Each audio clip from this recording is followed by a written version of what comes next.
അഭിനയിക്കുക എന്നത് അത്ര എളുപ്പമുള്ള ജോലിയല്ല, പ്രത്യേകിച്ചും പൊതുജനമധ്യത്തിൽ. നന്നായി അഭിനയിച്ചാൽ തന്നെ സംവിധാനവും തിരക്കഥയും ശരിയല്ല എങ്കിൽ എല്ലാം പൊളിഞ്ഞത് തന്നെ. ഇതാണ് നമ്മുടെ വീണ മന്ത്രിയുടെ കാര്യത്തിലും സംഭവിച്ചത്. രാഷ്ട്രീയം ജന്മനാ തലയ്ക്ക് പിടിച്ച ആളല്ലായിരുന്നല്ലോ നമ്മുടെ മന്ത്രി. അതുകൊണ്ട് തന്നെ തൊലിക്കട്ടി ഒരല്പം കുറവാണ്. കരിങ്കൊടിയും മുദ്രാവാക്യവും സമരവും പത്രക്കാരുമൊക്കെ മുന്നിലെത്തിയാൽ മന്ത്രിക്ക് BP കൂടും. പോരാടണം എന്ന് തോന്നും. ഒന്നും മിണ്ടാതെ പോയാൽ അത് പരാജയപ്പെട്ടതിന് തുല്യമാണെന്ന തെറ്റായ ധാരണ വേറെയും. അപ്പോൾ മന്ത്രി വീറോടെ വാദിക്കും, പാടാ കാണിച്ചു തരാമെന്ന് ആക്രോശിക്കും. ഒടുവിൽ ദേ കിടക്കുന്നു എന്ന അവസ്ഥയും. ചിരിച്ച് സന്തോഷത്തോടെ റെയിൽവേ സ്റ്റേഷനിലെത്തിയ മന്ത്രിയാണ്.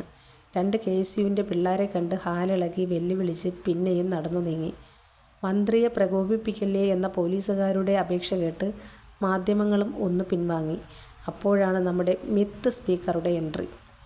സുവർണ അവസരമാക്കാമെന്ന ധാരണയിൽ CMനെ വിളിച്ച് തിരക്കഥ ഒരുക്കി വീണ മന്ത്രിക്ക് കൈമാറി. പിന്നീടല്ലേ വീണ മന്ത്രിയുടെ ഉഗ്രൻ പ്രകടനം. കയ്യും കഴുത്തും പിടലിയും പോയി എന്നൊരൊറ്റ കരച്ചിലായിരുന്നു. ആശുപത്രിയിലെത്തിയപ്പോഴോ ഒന്ന് അനങ്ങാൻ കൂടി പാവത്തിന് വയ്യാണ്ടായി. ബെഡ്ഷീറ്റോട് പൊക്കി ബെഡിൽ കിടത്തിയ ആ സീനൊക്കെ കണ്ട് കേരളമാകെ തേങ്ങിപ്പോയി. എൻ്റെ പൊന്നു മന്ത്രി, ഉഷ ജോസഫിൻ്റെ വയറ്റിൽ കത്രിക വെച്ചതും കുഞ്ഞിൻ്റെ കൈ മുറിച്ചു മാറ്റിയതും യുവാവിൻ്റെ കണ്ണ് നഷ്ടപ്പെടുത്തിയതുമൊന്നും താങ്കൾ അല്ല എന്ന് ചെറിയ കുഞ്ഞിനു പോലും അറിയാം.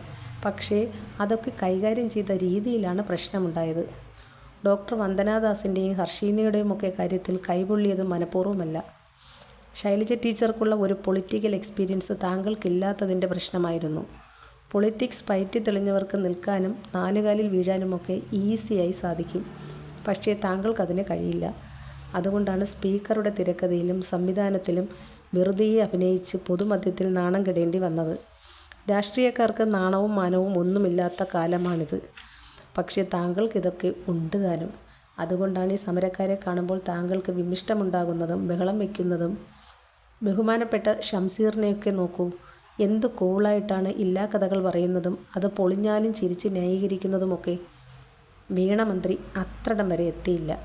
സത്യത്തിൽ നമ്മുടെ ആരോഗ്യമേഖലയിലെ പ്രശ്ന കാരണം സിസ്റ്റം തന്നെയാണ്. പക്ഷേ ഒരു മന്ത്രി അത് പറയാൻ പാടില്ലല്ലോ. സിസ്റ്റം സിസ്റ്റമാറ്റിക്കായി കൊണ്ടുപോകേണ്ട ചുമതല മന്ത്രിക്കല്ലേ.